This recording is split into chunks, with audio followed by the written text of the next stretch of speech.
let's get into some ride impressions. But first, old Johnny has to do some donuts. I could probably take him. Damn kids. I mean, he's just gonna come back. Like, they don't have a big range, right? Like, He's gonna be back in like 30 seconds, a minute. Oh, all right, we'll might as try. well start. Yep.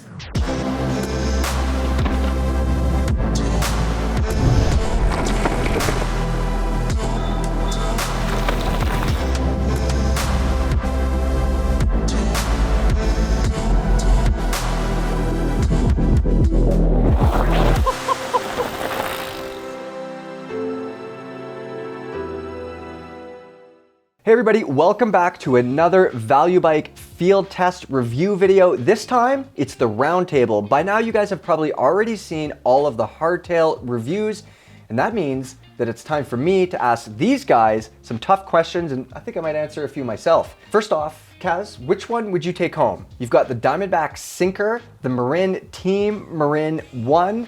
You've also got the Salsa Timberjack XT29, and lastly, we have the Commensal Meta Hardtail AM Origin. I got all of them. That's good. Yeah.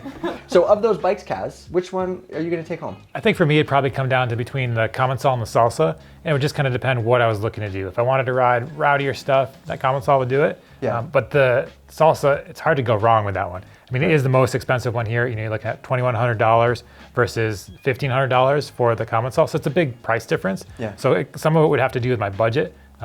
But if I had enough money to do it, I think that Salsa could be a great option. I'm surprised that Freeride Kaz even thought of the Salsa. Like, that's just like a normal mountain bike. Yeah, but it'd be kind of, I mean, it's almost different enough from your full suspension bikes. You know, if I'm riding a full suspension bike and wanted something that actually feels like a hardtail, where that Meta, sometimes it almost feels more, like the geometry feels more like a full suspension bike, but then without the rear travel, obviously. Yeah. So it just kind of depends, but those are the two that probably the most fun. And if I was gonna do some XC racing, I gotta give a shout out to that Marin. My XC racing days are in the past though, so I think that probably Salsa is gonna be it. All right, Alicia? I have a little bit of a different answer just because, like Kaz was saying, the Meta feels a lot like a full suspension bike sometimes, and honestly, if I want to ride rowdy stuff, I'll probably take a longer travel bike with rear suspension. So I'm kind of caught between the Salsa and the Marin. The Salsa, just because of its versatility, it's just so well-rounded. It's a really, really good hardtail. And then the Marin just feels really snappy, and I like it because it's different from any of the other bikes I ride. For the most part, I ride longer travel full suspension bikes, and that one is really a nice change. Yeah, I think I'd have to agree with you over Kaz personally. Like, if I'm gonna ride rowdy stuff, I'm probably gonna be doing it on some sort of full suspension bike with way more travel. So for me, if I'm getting a hardtail, I think it would be that Salsa Kaz. I think I want a hardtail to ride all of the things, you know? I'm gonna go for a long mountain bike ride, but maybe I'm not gonna get too rowdy because I'd be on a full suspension bike. So yeah, definitely the Salsa for me as well. Hey everybody, I'm Mike Levy, and I'm here to tell you guys about the new Beta M. Sorry, what are you guys doing? Actually, no, I don't care. I'm sorry.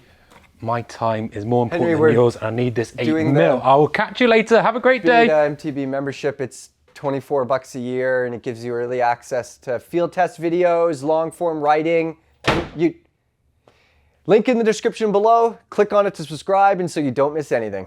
Which hardtail is the most upgradable of those four? I guess that's a roundabout way of me asking which is the nicest frame, maybe. Again, I'm stuck between two of them. I'm kind of caught between the Commensal and the Marin for different reasons. Both of them have really solid frames, and I think both of them you would be totally in line to upgrade almost whatever you want. For me, I see more reason to upgrade the Marin, just because the Commensal already for $1,500, you get pretty good stuff, and you'd maybe upgrade the drivetrain and suspension, but otherwise that's kind of it. Whereas the Marin, the frame's lightweight enough that you could make it into a full-on cross-country race bike if you wanted to, and like weight is such a big reason to upgrade that I would probably go with that one. For me, I'm gonna stick with the Commensal. That frame, it honestly blew me away. Like the details of that thing, the internal routing is so nice, the little rubber ports, it's ready for the dropper post, and I mean, those are all things that you see on normal mountain bikes, but this is just a frame that Commensal sells for like $600 something, Kaz? It looks really nice. Like it should have really nice stuff on it. So Kaz, what do you think? Yeah, I think that Commensal will be the one worth upgrading. I mean, the Marin too. It's kind of hard. It's hard, but it's also cool that these bikes are coming with good frames and more budget parts. Like that's really the way to do it. The last thing you want is a frame that's not worth upgrading with nice parts stuck on it. The Sinker. Yeah. I mean, but so yeah, how do we say it? kind of did say it. The Sinker's not our favorite, and we're not going to mention it much here because it just really wasn't a bike that inspired us that we would want to put nicer parts on it or ride it for a real long time. You know, could be, you know, as any of these bikes could be a good entry into the sport, but some of these other ones are going to be bikes that even spoiled riders like us would have a really good time on. And you could keep them for years and upgrade them as you go, where with the Sinker frame, not to harp on the Sinker again, but like, I wouldn't want to be upgrading that 3 years from now. I don't know about you guys. When you do hit the sink or swim moments, it's going to be sink. Lots of sink moments. Let's talk about a pleasant surprise. So before coming here, if you had asked me about Plus tires, I don't know about these guys, but if you asked me about Plus tires, the answer is a pretty negative, hard no. I don't really have any urge to ride them. And then I rode the Sinker and the Commensal. They both got Plus tires. Makes a lot of sense on this kind of bike, doesn't it, Alicia? I think it's kind of case by case for me. I'm pretty Plus tire agnostic. I think, as I said in some other reviews, I like them on the Meta. I don't like them on the Sinker, just because they add a lot of weight, they add a lot of clunkiness, and if you want the bike to stay nimble, for me, it's just not worth it, even if they do add some traction. So it depends on the bike. The Commensal, yeah, I mean, it's just a fun bike. It's not meant to be light. It pedals well enough that you can stick them on and it still doesn't get bogged down. Sinker, it sinks. Let's talk to our Plus tire advocate now, Mike Casimir. I like Plus tires on hardtails. Yeah, I did before too. Remember, there's years ago, there's that Trek Stash that had that's true. that had 3.0 tires, like 29-inch wheels and 3-inch tires, and that thing was fun. I think Plus tires can be goofy fun on a hardtail.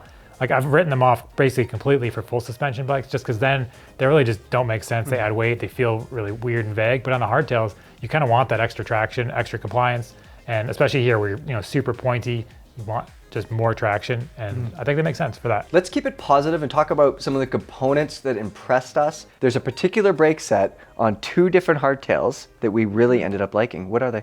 Yeah, the Shimano MT500s are just awesome. For the price that they are, they work, they continue to work. There's no wandering bite point, there's no fade. They're pretty strong right off the bat. They're just good. I'm gonna keep it with Shimano for a little while because we're gonna talk about drivetrains now.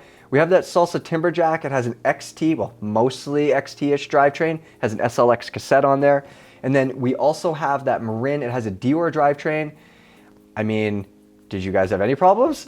Both of those are so good. Yeah. Like for the price point, they just work. Yeah, I think at the lower, your budget bikes, I think if you can get a Shimano drivetrain, it's the way to go. Like at the moment, SRAM's SX and NX components just don't really compete at this level. Just some of the ergonomics and even just the shifting. And then there's also the benefit of if you did decide you wanted to upgrade something a little nicer, like say you had the bike with the Deore cassette. It's a kind of heavy cassette, so you want something a little lighter, you can just buy a new one, put it on, and you don't have to switch out a Freehub body. Where if you have a bike with an NX cassette, that Freehub body is not compatible with the Freehub body that the higher end cassettes use. So there's a little bit of compatibility issues you run into, where Shimano, once you're in with the Shimano world, you don't have to buy any new parts. Another thing to mention, we did have a few with dropper posts that worked really, really well.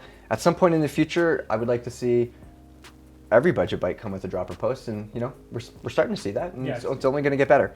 One last thing that we all agreed on, Kaz and Alicia, the cockpit for these bikes. I mean, these are not expensive bikes, but the cockpits are pretty sorted, weren't they? Yeah, like we've spent years complaining that we wanted shorter stems and wider bars, and now most bikes come with shorter stems, wider bars, and even the grips on some of these bikes were the same exact grips I run on fancy bikes. I did want a little bit longer stem on the Marin just to little fit issues, but still not a big deal. So overall, it's nice to see that the trickle-down effect is real, and what you're getting nowadays is super impressive. Another thing to touch on, most of these bikes, tubeless, really easy. That's a really important thing to consider, I think. If you're spending $1,500 or $2,000, you probably don't want to be working on your mountain bike all the time. You just want it to be tubeless. You just want to go to the trails. All of them tubeless just fine, except for that Diamondback Sinker that cost me about a year of my life and gave me a stroke. So that is definitely a factor to keep in mind. All right, since this is the Value Bike field test, I mean, we have to talk about the best value here, the best bike for the price. Kaz, what do you think that is? I mean, for me, it's a tie between the Commensal and the Marin. I think Marin is your XC bike, best value. It's got the Deore drivetrain. Just really not a lot that we need to upgrade right away. And then same with the Commensal, a little more aggressive rider, but you got solid frame to build from. So both of those would be my picks. Alicia? I fully agree. I mean, $1,500 for the Commensal and $1,580 for the Marin is pretty awesome for bikes you can just ride right out of the box. Yeah, both of those bikes, they make a lot of sense, and they offer the most value of the bunch. So there you go. All right, that is it for our hardtail roundtable, but stay tuned for more videos from our Value Bike field test here in Tucson, Arizona. We've got a bunch of full suspension bike reviews coming up. We've also got the Huck to Flat, as well as the Impossible Climb. So stay tuned for that, and we'll see you around.